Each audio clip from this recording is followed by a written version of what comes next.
na nga. Abay, ito na. Ito ang ating dugtungan sa umaga. Kaya naman, dugtong, alimango sa dagat, Oh, sagutin na nga natin to. Ito, sagutin na natin. Bilang pala sagot ka naman ngayong Holy Week, Holy Wednesday. Correct. Dugtungan mo ka, vibes. Tama. Nagpapatawad dahil blank. Nagpapatawa dahil blank. At Correct. eto na ang mga kasagutan mula sa ating mga Ay, ka-vibes. gusto ko yung sagutin, Will Ilagan. Ano sabi? Nagpapatawa dahil minahal kita agad. Oh! Aray, ipagpatawad mo. Minahal kita agad. Wow, nagpatawa dahil mahal. Parang si Dennis Fernandez din. Oo. O yan, eto. Oh, Nagpapatawa dahil medyo pinatawad? medyo naamoy natin yung digay mo. pandesal na may kape. Dahil sa dakilang Ay, ito pala, seryoso pala to. Wait lang. Sige. Parang sabi ni Erwin, nagpapatawa dahil pinatawad. Dahil sa dakilang ang bait pag-ibig ng naman. Diyos ay nagawa niyang ibigay ang kanyang anak upang tayo ay hindi na mapahamak pa. Bait ko today at tone down din po muna ako sa Monday very na good ka dyan, Erwin Velasco. Sa pagmamahal ng Diba? Diyos. Minsan diba? nahawa sa atin yung iba, no? Oo. Yung tone down akala din nyo, sila. puro kalokohan lang alam namin. Oo. Alam din namin yung mga kanta. Sino ang makahihigi? Oo, diba? Meron ka bang nababati? Wow, yun ba talaga si Mama Mia ganun. Dati siyang choir. Ito na nga. Si Christine de Guzman, kasagutan niya, nagpatawad dahil madami na siyang pagkukulang. Nagpatawad dahil alam niya naman Oh. na marami din siyang pagkukulang. Oo. Ito si Joel Jason, sabi niya nagpatawa dahil ayaw niyang mawala pagkakaibigan namin. Friendship daw. Tama, friendship. Di na mawala ang pagkakaibigan. Oo, 'di ba? Di ba, Jokolok? Tama. Ito pa, meron may makasagot pa. Si Arlene, nagpatawa dahil yun ang sinabi ng kanyang puso.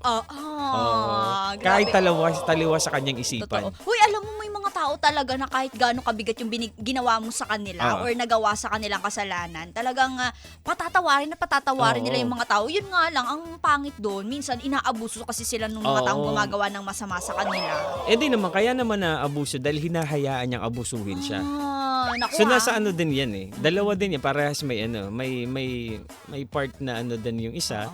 Kasi kung hindi ka na maaabusuhin, kung hindi mo hinayaang abusuhin, kasi ikaw din maglalagay ng boundary na para di ka abusuhin.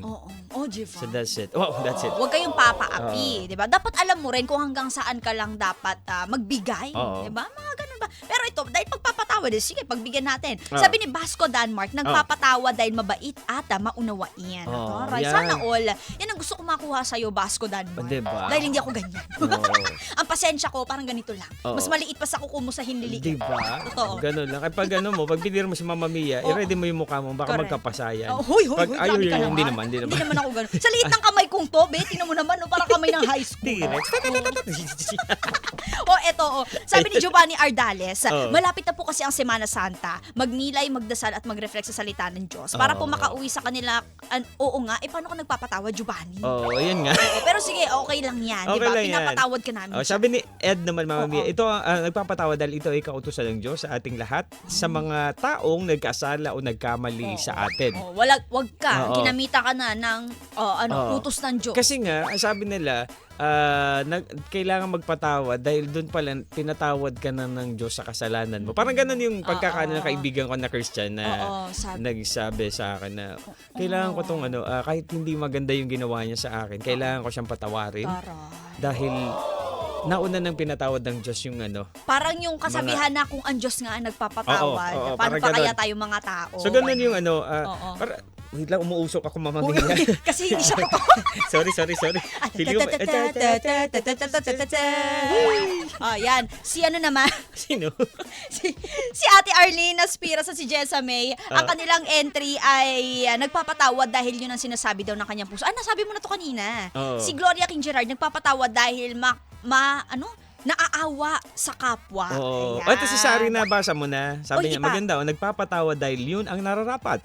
para to sa ating inner peace Uy, at totoo. iwasang lumala pa ang stress. Ay, uy, totoo yan na. Oo, Sabi diba? nga parang ako nga, bakit ka, ang tawag dito, yung pagpapatawad, hindi lang siya dun para sa ibang tao Oo. na nakagawa sa'yo. Pero paano na rin sa sarili mo? Kasi i-let go mo na yan, te.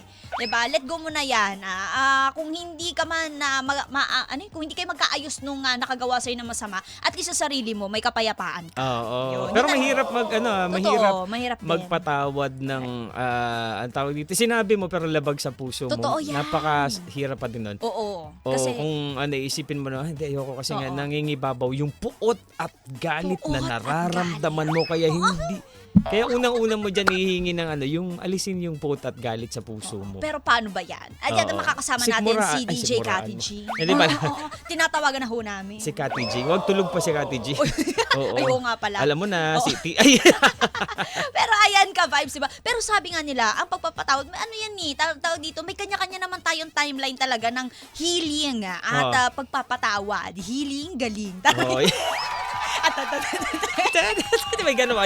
Parang na ko yun commercial. Pero ano naman, time will heal. Ay, ano yan? Yun nga, in English pa kasi. Totoo. You know what? Love takes time. Time heal all, all Wounds. wounds. Oo, wounds. With povidone iodine. And agua oxygenada. Ano ba yan? Oo, tama na to, tama Tama na to. Napaka-ano talaga. Semana Santa ho. Oo, si Mama taon na. Mia kasi. Oo.